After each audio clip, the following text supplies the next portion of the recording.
Yo guys, it's CFB. Welcome back to a brand new video. Welcome back to the channel today. Yes, I am back on the channel after a week of hibernation. Yes, I've been off the channel for a week, but we're back with a match preview for Premier League game week 4 between Brentford and Chelsea. This is the Brentford versus Chelsea match preview. And I've got a lot to say about this one. So before we do get into the video, please like, subscribe, hit the bell notification so notified every time I load a video. It's the first link in the description of my streaming channel, my second channel. Go and check those out. Be very much appreciated. Without further ado, let's start talking about this game. 4th Premier League game week for Chelsea. And it's our 4th London derby. You know what I'm trying to say? But obviously, both teams from London. It's a London derby. You know what I'm saying? So, 4 game weeks, 4 London derbies. It's crazy. It's a crazy start. I think this is the end of the London derby road, if I'm not mistaken. After this, we haven't got a London derby for quite a while, I think.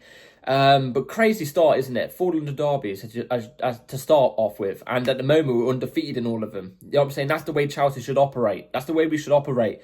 It's just we should be operating with 3 wins out of 3 instead of 2 wins out of 3. You know what I'm saying? Because obviously we drew to Crystal Palace the first game of the season. Anyway, Brentford are the team we're coming up against tomorrow. And do you know what? I've criticised Brentford. If you've seen my match, not my match preview, sorry guys. If you've seen my predictions in my podcast I did, my first ever podcast, I said I think Brentford aren't going to be that good this season. I don't think they were going to do that well with all the switches they've had within their club. But you know what? And it's going to sound crazy because let's go through Brentford's results. It's not astronomical to the point where I should be looking at it and getting worried. You know what I'm saying? But game week 1, they lost 3-1 to Forest. Obviously, Forest have sacked Nuno. By the way, we got that prediction right on the podcast. We said Nuno was going to get sacked before Christmas. He didn't even make it past September. Crazy. But they lost 3-1 to Forest at Forest's ground. They beat Aston Villa 1-0 at home. So, fair enough. Aston Villa are a good team as well. And then they beat... No, they didn't beat, sorry. They lost 2-1 to Sunderland. I got confused there. So they lost 2-1 to newly promoted Sunderland at Sunderland's ground. So the only game Brentford have won so far has been at home, and it was against Aston Villa, a very good side. So from what I can tell here, obviously they lost 2 of their away games. They're not great away, but they can hold their own. They can hold their own at home. Getting a result against a team like Aston Villa at home, you know, either way, home or away against Aston Villa is a good result. You know what I'm saying? Aston Villa are a very strong side. Brentford, I think, are still in around that, still a decent side, even without the acquisitions of the players that they had previously before they were sold. They were a great team. They're obviously not going to be as good, but they still look like they can hold their own. They're lying about 14th in the league. Obviously, like I said, 1 win, 2 losses. That's 3 points. It's a standard Brentford start in a sense, but I'm worried going to their ground because they look like they can hold their own at their ground. Since they've come to the Premier League in 2022, we've not really had the best record at their ground. I mean, our record isn't bad at their ground. It's not awful where majority of them have been losses or anything at, but the performances are always a big struggle. Always a big struggle. I remember when we went to their ground, in the Carabao Cup. I was going to say the EFL Cup for some reason. In the Carabao Cup. And I remember the one game, it was just long throw-ins and long balls and constant set pieces from Brentford. And you know what? Brentford screamed like that type of team to me. I expect the same tomorrow from Brentford. I expect them to low block, be solid defensively, try and break us off with long balls over the top and stuff at the players. I expect that from Brentford tomorrow, and I think Chelsea in general should expect that. I can't sit here and say I've watched Brentford games, because I haven't. I've not watched any Brentford games, but this is the type of game I am expecting going into tomorrow. You know what I mean? But like I said, they've lost players like Tony left ages ago, but Embuemo, one of their best players, he lost Embuemo. Narsgaard as well, who's a good player for them. They lost another centre-back, I think it was, if I'm not mistaken. They've lost a couple of players. Thomas Frank being the biggest miss, which in a way is a good thing because we used to always struggle against Thomas Frank. They haven't got Thomas Frank anymore. They've got the cleaner in as manager. But that's, in my opinion, that's even more of a reason for this other manager to set up with a low block. I think they're going to go low block. And obviously, we tend to struggle against a low block. Now, I think the biggest concern for me going into tomorrow's game, which makes me worried about tomorrow's game, isn't all that I just said. It's not the record we've got at their ground. It's not the performance we've had at their ground. It's not the new manager or whatever, the unexpectedness of it. It's none of that. It's the fact that we have few good players available for tomorrow's game with experience in the Premier League, if you know what I'm trying to say. We've got very few. South American players are all out. Not injured. They've just come back late, apparently. Apparently, they've had like one training session. That's it. Are they going to be ready and available for tomorrow? I'm not too sure. Pedro might not be available. Caicedo landed late. Apparently, he might have had a muscle problem as well. I'm not too sure on that. I've got to check on that. Caicedo as well. Estavo. There's another one in there as well. Somebody else is in there. But Andre Santos wasn't one of the names that was mentioned in it. So maybe Andre Santos might be available. I'm going to go with him being available for tomorrow since he wasn't mentioned in that category, even though he went on international duty. But the fact that we're missing a player like Estavo, a massive player who's been big this season for us, like Pedro, those two potentially being out for tomorrow's game is a huge miss, especially when we've got Palmer still out injured. He's had one training session. I don't think you chuck him straight in. I really don't think you chuck him straight in.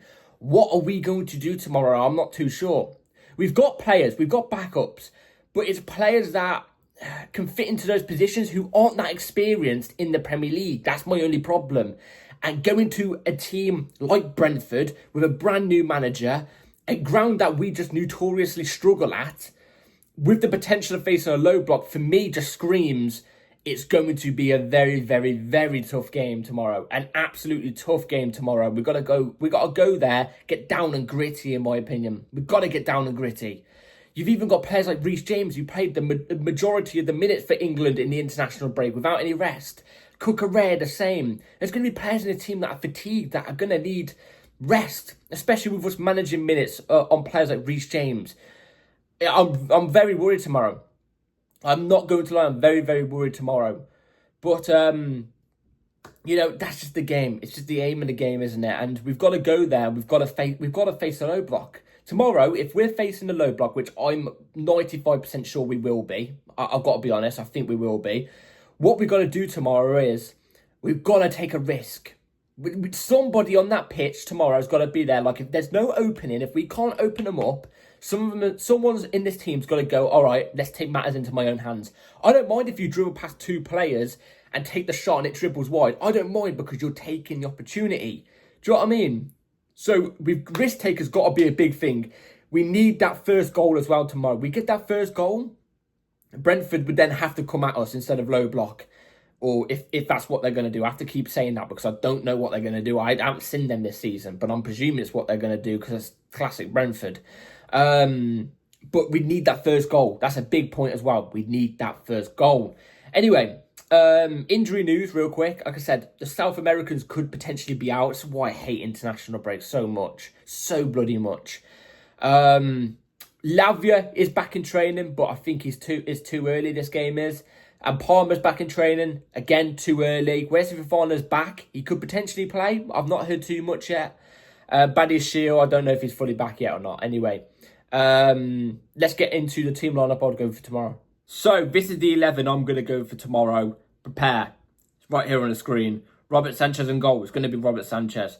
I'm going to go Mark Cucurella at left back. I would happily have Hato at left back. I wouldn't mind it. Especially with Gusto out on the right back, obviously, as you can see. Gusto can do the inverted at right back into midfield role. He can do that, not to the best degree, especially as Cucurella, but he can't do right centre-back. Cucurella as well, like, he can't really do left centre-back, but I'm trusting Cucurella a little bit here. Hato is just down to lack of inexperience. That's all it's really down to. But I wouldn't mind if I saw him tomorrow. I can't lie. So I'm going to trust Cucurella left back. I'm going to go Gusto right back. Who inverts where or whatever they do, I'm not too sure. But we've seen them both in the same team under Maresca before. They just do what they do. I'm resting Reece James. I would play Reece James, but I think it's guaranteed he's going to be rested. So Gusto, do a job. Tosin Adebayo, Chalobah's the two centre-backs. They've both not really played much. Over the international break, they both should be fine and raring to go. So I'm going to go with those two as the two centre-backs for us. Enzo Fernandez, Andre Santos in a double pivot. I'm hoping to God this works. They've not really combined much in the midfield two together. My best prediction would be Enzo is the... This is going to be so tough. Because Andre Santos is so good going forward, but Enzo Fernandez has proven in the Premier League that he can go forward and get us GA. That's the problem. But who do I trust more staying back? Maybe Enzo Fernandez as like that deep line playmaker type role, like a Jorginho used to do for us in 21-22. Enzo can definitely do that role. That was his original role ever, you know what I mean? So I would trust Enzo there more. So it allows Andre Santos to pump up and go forward, because I just do trust Enzo Fernandez more staying back. I'm really excited to see Andre Santos. I think he will be in tomorrow. I'll be very surprised if Cascado is thrown straight in. He's arrived the latest, by the way, out of all the South Americans. So Andre Santos, I'm going to go with him there. Jamie Gittins out on the left. I'm hoping Jamie Gittins has a good game here, because he's not had the best start to Chelsea. If you take away his friendly games that he had, he's not had the best start to Chelsea. I do think he's adapting still. It usually takes Bundesliga players coming from the Bundesliga to the Premier League a long time to adapt. I think is in this type of game, it's not suited to him. He likes having the ball and being an open space for him to run at defenders and stuff like that. With there being a low block, he does have the footwork for it to get past a player or two. You know what I'm trying to say? He definitely does. But he likes to run with the ball and go past players like that. And that's not his type of game tomorrow. But it's the only option we can really go with tomorrow is Gittins out on the left. Because, like I said, the South Americans are out. Maybe it could come off the bench towards the end. But I'm hoping Jamie Gittins can prove a lot of people wrong tomorrow, because he has the ability, definitely. Pedro Neto out on the right, he can do it out on the right. He's fine to go, raring to go. He does the dirty work. He's one of the players that you can always include in this team because he does the dirty work. He should be fine tomorrow. Crosses must be on point. Buonanotte makes his Chelsea debut tomorrow. Obviously, the loanee from Brighton. I'm excited to see him. He's actually one of the players I'm looking at tomorrow for unlocking a low block. And what I mean by that is I think he's actually really, really talented on the ball. Like I said, I described him as a Premier League ready Felix. I think he can skip past two players and create a chance. I really, really do think so. There's a good talent there, I think. We're very interested to see him. He's been at Cobham now for 2 weeks. He should be, you know, raring to go. He's been in the Premier League before. He's used to the league. I'd throw him straight in tomorrow, personally. And let's hope he can create some chances for Mark Gu up top. Oh my God, I'm looking at this team and I'm thinking it's hella inexperience, isn't it? Like Mark Gu though, he played like 3 games or 2 games for Sunderland and he got 1 goal. It was a header from him. It was a really good goal. He's been called back for a reason. Obviously, Delap's out for 10 to 12 weeks, I think it is. So he's going to be like, when Delap comes back, he's going to be like the 3rd striker. But I hope he gets some minutes at times because I think Mark Gu's a good player. I would have rather him stayed out on loan. But look, we can't even use João Pedro right now because of the international duty and not because he's injured, because he could be fatigued. So it's kind of a blessing in a sense, a blessing in disguise that we got Mark Gu back. I'm just hoping he could put in a shift. What an announcement it would be if Mark Gu goes and bags a goal tomorrow, a winning goal. Oh, yeah, I'd love that.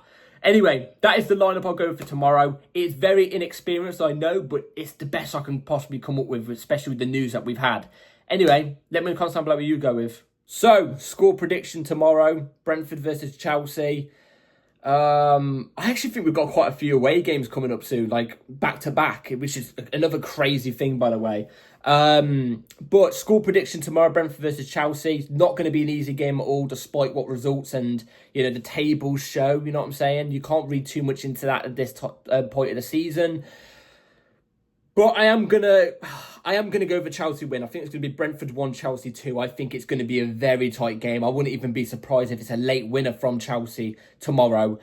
I wouldn't be surprised if, unfortunately, Brentford do get the first goal or get, you know, obviously an equaliser or whatever. I don't think it's going to be a 2-0 and then they score at the end. I don't think it's going to be anything like that. I think it's going to be a really, really gritty game. I just got visions of it. 8 o'clock as well, night time at Brentford Stadium. Like I said, every time I think about Brentford Stadium, Brentford versus Chelsea, every time I think about it, I always think about us at the Carabao Cup. It was an 8 o'clock kickoff in the Carabao Cup, and that game was so physical and gritty. It was horrible to watch. So the fact that we might relive it again, oh my God, I'm just hoping the boys can pull through and we can get the 3 points. Let's get this tomorrow. Let's get this W. That's it for today's video, guys. Like, subscribe, hit the bell notifications and notify for my match reaction an hour after the game tomorrow. And yeah, take care. I might do a match reaction with my granddad again because it's 8 o'clock and I got work. So who knows? Anyway, like, subscribe, take care. I'll see you on the video tomorrow. Let's get the win, Charles. Peace.